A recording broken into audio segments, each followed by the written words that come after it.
Welcome to Live Interactive English. My name is Winnie. And I am Mike. And today we are continuing part 2 of the story of an hour, or as you like to say, the second half of this hour. That's right. The story of an hour in the second half hour, part 2. No, let's just go with the story of an hour, part 2. We should remind people of what happened in part 1. It all started off very normal. There's Louise Mallard. She's sitting around doing not much, and she doesn't know, but we do and you do, that her life was about to change forever. Dun, dun, dun. And then her sister came over, and her sister had big news and bad news. Very bad news. Yeah, bad news. Yeah. She had bad news. What was the bad news and the big news? Sorry, Louise, your husband Brentley, from a train. That's right. He died. She didn't say it like that. No, that would have been a little insensitive.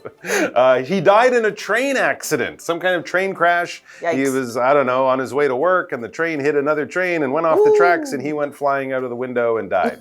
And so this is bad. And Louise reacted as you would probably expect a wife to react when she finds out her husband has died. She called on my Bradley. For about like 10 minutes. Pause, yeah, exactly. And then she ran upstairs to her room and she wanted to be alone. But then she looked out the window and things started to change a little bit for her. Tweet, tweet, tweet. Yeah. Tweet, tweet, tweet, tweet. The sky was blue and she was free. It was a beautiful day, and suddenly she realized, yes, now that she's not married to this man anymore, and they were probably married a long time, she has her own life now. Free at last! Free at last! She is the boss of she. Yeah, so she can do whatever she wants. Yeah. She can make choices for herself, decisions for herself, and live the life that she wants to live without worrying about a husband or doing what he wants or anything like that. But of course, this is part 2, so let's see what Louise gets up to in part 2. Interesting.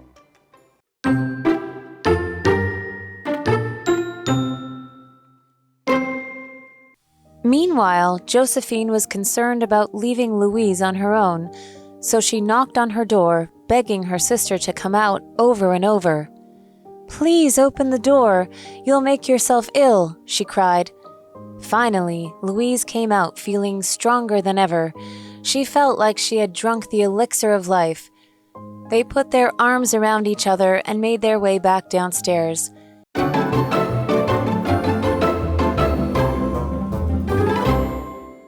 All right, so let's get into the story of the second half hour, or the story of an hour, part 2. What's going on now? So, continuing on with the article. Yes. Meanwhile, Josephine was concerned about leaving Louise on her own. Understandable, you just lost your husband. She's probably worried that she's gonna hurt herself because she's so sad, right? Yeah. So, she knocked on her door, begging her sister to come out over and over.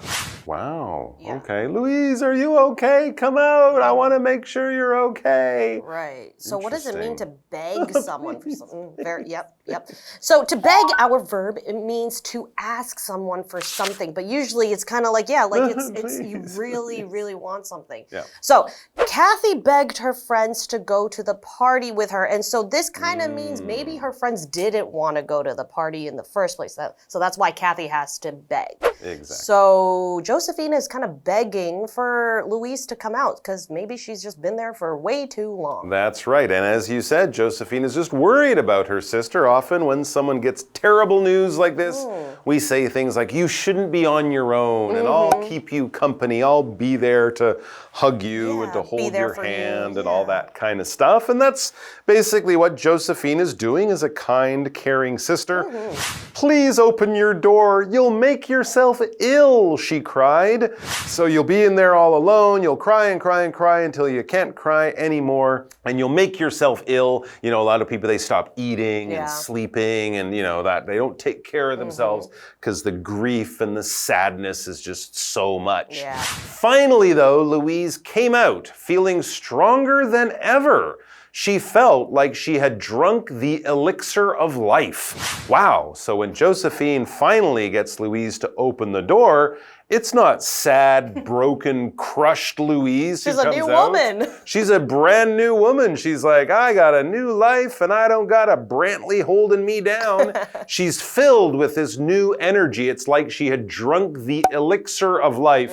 Do not go to Watson's and look for the elixir of life on the counter. It is not a real thing. This is the idea that, you know, if someone's let out of jail or if they get out of a terrible situation they've been in for a long time, suddenly they feel like they're beginning their life again in a new way, new energy, new positive, hopeful ideas for the future. They're reborn, exactly like that. So that's a little unusual from someone who just got this bad news, but Josephine is probably just happy that Louise is, you know, alive. Okay. Yeah, seems to be, you know, getting better. So they put their arms around each other and made their way back downstairs.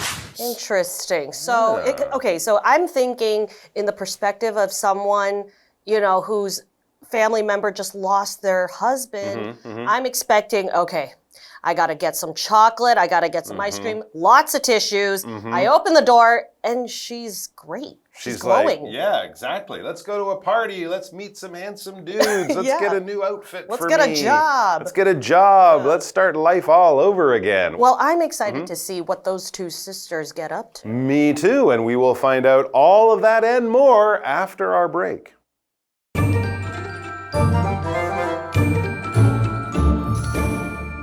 Hello， 大家好，我是 Hanny。Louise 听到她的丈夫 Brantley 在火车事故中丧生，那她先是痛哭流泪，躲到自己房间里，接着却突然感到身心自由，现在可以为自己而活了。那在此同时，姐姐就担心 Louise 一个人独处，因此就敲了敲她的房门，一直恳求妹妹出来。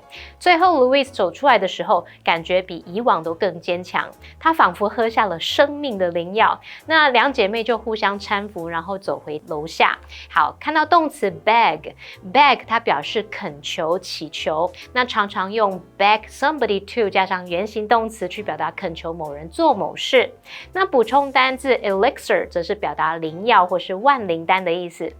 Mike 老师刚刚用到 Karen 来描述故事里面的姐姐，那么 Karen 是拼作 C-A-R-I-N-G， 它可以形容是有爱心的、关心他人的。那这边两个重点，我们进入文法时间。好，我们来看第一个重点是 leave 加受词补语是表达使什么处于某种状态，动词 leave 在这边是指使处于某种状态，那受词的后面就要接补语，语义才会完整。受词补语常常就会用形容词、现在分词 VING、过去分词 PP 或者是介系词片语。那我们造两个例句。The news left her in complete shock. 那个消息使她震惊不已。这时我们用到了介系词片语来当补语。They left the machine running all night. 他们让机器整晚运作。那这时候我们用到现在分词 VING 来当补语。好，第二个重点是比较级加上 than ever， 这是表达比以往更加怎么样，前所未有的怎么样怎么样。副词 ever 在这边是表达以往任何时候或者是曾经，常常会用在比较级当中来作为强调。例如 Sarah looks happier than ever. Sarah 看起来比以前更快乐了。好，接回到课文中。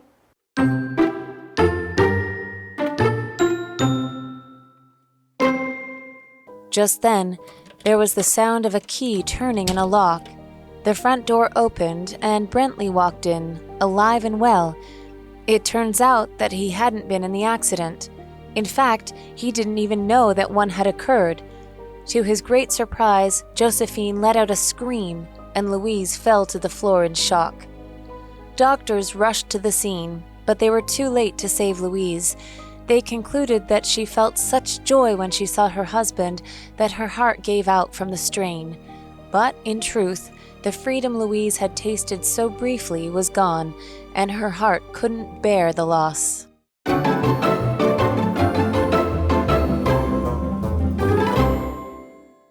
Welcome back from the break. Let's see what those two sisters get up to. Yeah, now that Louise is beginning her new life without her husband, she seems full of energy and excitement. Just then, though, here we are. Are you ready for the other shoe to drop? I told you something else would happen. There's no more seats because I've already left the seat. You're so far on the edge of your seat. You're going to fall forward on your face in a moment. Well, I will hold you back. Okay. Just then, there was the sound of a key turning in a lock. Okay, surely that's someone else, right? Yeah. Who's coming home? The front door opened and Brentley walked in, alive and well. That's it. I'm out. I'm out. Not dead zombie Brentley from after the train crash. Perfectly fine, healthy, nothing bad happened to him. He's still alive, Brentley. Yay. Yeah. It turns out that he hadn't been in the accident. I just want to talk to Josephine for a second. Okay. Where did you get the information? That's a good point, yes. These are how, well, they probably live here and he was going there and she saw there was a train crash and so she put 2 and 2 together and came up with 5. Yeah. Brentley probably caught the early train or his friend drove him or he went somewhere else that morning instead. Point is, he wasn't in the accident. He's not dead. He's fine. Louise is going to have to rethink her plans now. Mike, this is an emotional role. It is kind of emotional, isn't it? And shocking, and also a little scary. It is scary. Now what's going to happen? Also, in Louise's perspective, seeing that door open and seeing her dead husband, that's horror true. story. So continuing on, in fact, he didn't even know that one had occurred. So he didn't know there was a train accident. Train crash? What train crash? Yeah. To his great surprise, Josephine let out a scream and Louise fell to the floor in shock. Yeah, I'm right with you on that, okay? Oh my goodness. Yeah, so they screamed, they let out a scream, and a scream, which is our noun, it means when you make a loud noise from fear or excitement. In their case, of course, it's fear because she thought her husband was dead. He walks in the door, she probably thought it was a ghost. There's no more seat. I fell out of my chair. Okay? Oh, really? Yeah. I'm sorry, I didn't catch you, Yeah. but we got to go on, though. Yes, We have to yes, continue yes. this. Do you have an example sentence for scream? I heard a scream last night, but I don't know where it came from. That was Louise. That's really, that was Louise. Josephine, I should And say. Josephine, yeah. All right, so what happened? It says doctors rushed to the scene. Not the scene of the train accident, the scene of Louise collapsing in her house out of shock and surprise. Doctors, why doctors? Anyways, doctors rushed to the scene, but they were too late to save Louise. What? Louise died. I'm sorry, I shouldn't laugh. Louise died. She was so shocked by this turn of events, by what happened and seeing her husband and maybe also losing her happy future that she didn't live. I guess it said she had a weak heart, remember? Remember yesterday? They did mention she had a weak heart. Okay. So maybe she just had a heart attack out of shock and surprise. But even though the doctors or the ambulance or whoever rushed over to the home, they were too late. They couldn't save her. When you rush, this verb means you go somewhere very quickly. You're late, you're in a hurry, something important has happened. You are moving, walking, running, whatever you're doing it very quickly. You can rush to make your breakfast if you're late for the bus or something like that. You're just doing it much faster than normal. For example, the police rushed to the scene of the crime, because they want to get there soon. Surely there's no more to the story. Just a little bit, but no. Okay. Louise won't come back to life, I don't think. Man, that would be the turn of the century. Okay, they concluded that she felt such joy when she saw her husband that her heart gave out from the strain. So you were right. Her weak heart was what killed her. Okay, but the doctors thought it was because of such happiness in seeing that Brentley wasn't dead. Yeah. Okay, sure. Is that really what happened? But in truth, the freedom Louise had tasted so briefly was gone, and her heart couldn't bear the loss. The loss that is not of her husband, but of her, what we were saying was her freedom, her liberation. Yeah, her future happiness. Yeah. There you go. Yes, and when we talk about someone's freedom, we talk about their ability to live their life the way they want to and to make their own choices on their own. Not having people tell you what to do, not not having a lot of restrictions or rules, or you can't, don't do that, you're not allowed. No, you're allowed to do what you want. Of course, we like to have our freedom, even though sometimes you have to give up some freedom for, safety and other things. But generally, yes, we like to be able to make our own choices and live the lives that we want to live and not have to follow too many rules. For example, I want to have the freedom to make my own choices. Yeah, so we also have a what do you think today? How do you feel about Louise's reaction to realizing that her husband was still alive? Well, I'd say I understand her response, as she had been told by her sister that he hadn't died. She had no reason to think that wasn't true, and she had also, maybe a little too quickly, kind of created this wonderful fantasy future, and then when it didn't happen, it was just too much for her. Josephine, you should fact check next time and don't listen to rumors or create them. Get a new news app, Josephine. Yeah. Okay. Take care, everyone. Hope you enjoyed the story. So there you go, the story of an hour. You asked for it, you got it. It was definitely a busy hour. It was. That was a very busy hour. For Louise. I hope I never have an hour like that in my life. Take care, all. Bye.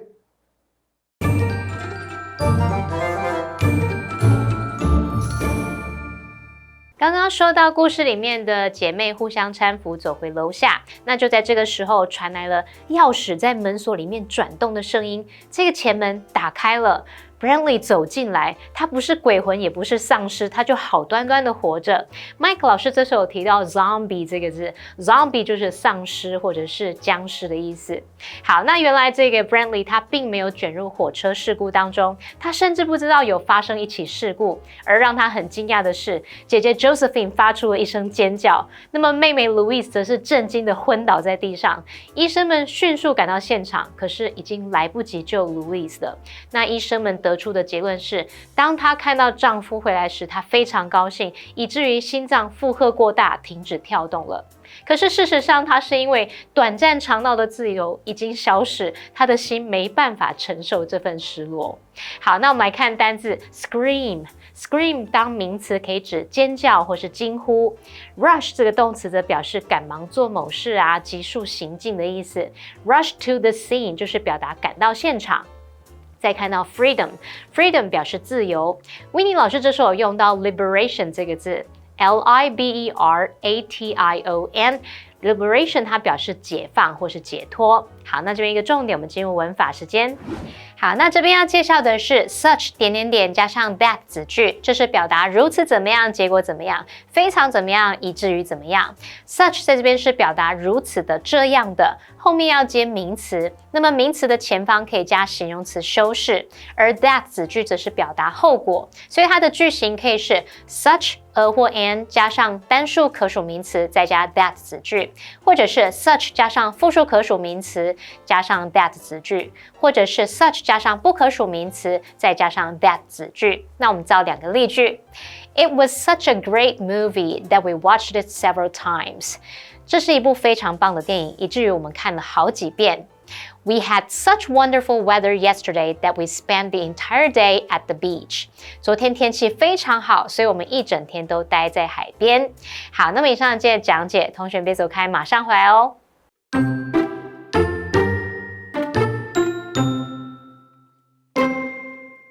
Meanwhile, Josephine was concerned about leaving Louise on her own, so she knocked on her door, begging her sister to come out over and over. "Please open the door. You'll make yourself ill," she cried. Finally, Louise came out feeling stronger than ever. She felt like she had drunk the elixir of life. They put their arms around each other and made their way back downstairs. Just then, there was the sound of a key turning in a lock. The front door opened and Brantley walked in, alive and well. It turns out that he hadn't been in the accident. In fact, he didn't even know that one had occurred. To his great surprise, Josephine let out a scream, and Louise fell to the floor in shock. Doctors rushed to the scene, but they were too late to save Louise. They concluded that she felt such joy when she saw her husband that her heart gave out from the strain. But in truth, the freedom Louise had tasted so briefly was gone, and her heart couldn't bear the loss.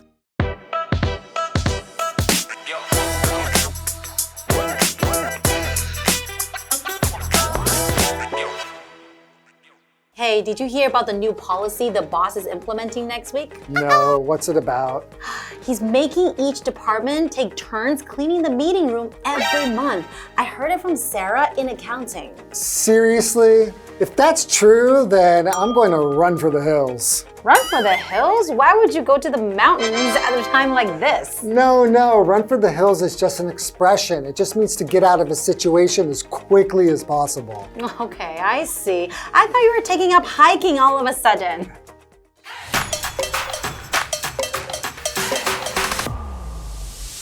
Hi everyone! Today's term is run for the hills. And no, it doesn't literally mean sprinting up a mountain. Right, it's an idiom that means to escape from a bad situation or to avoid a potentially serious problem. It's often used humorously or exaggeratedly in conversation to say you'd rather leave than deal with an unpleasant situation.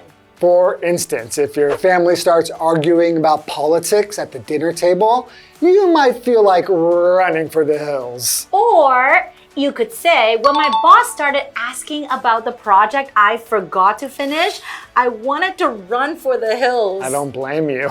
But remember, running for the hills isn't always the best solution.